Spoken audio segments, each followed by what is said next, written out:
வேலூர் புரட்சியின் போது புரட்சிக்காரர்கள் எந்த கொடியை கோட்டையில் ஏற்றினர்? புலிக்கொடி. தென்னிந்தியாவில் எத்தனை பாளையங்கள் இருந்தன? 72. பூலித்தேவர் நெற்கட்டும் சேவலை மீண்டும் கைப்பற்றிய ஆண்டு? 1764.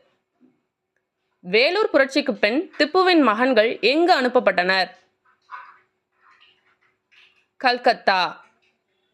வேலூர் புரட்சியின் போது புதிய மன்னராக அறிவிக்கப்பட்டவர் யார்? பதே ஹைதர். அனைத்து நிலங்களும் கடவுளுக்கு சொந்தமானது என்று கூறியவர்? டுடுமியான். நீல் தர்பன் நாடகத்தை இயற்றியவர்? தில்பந்து மித்ரா.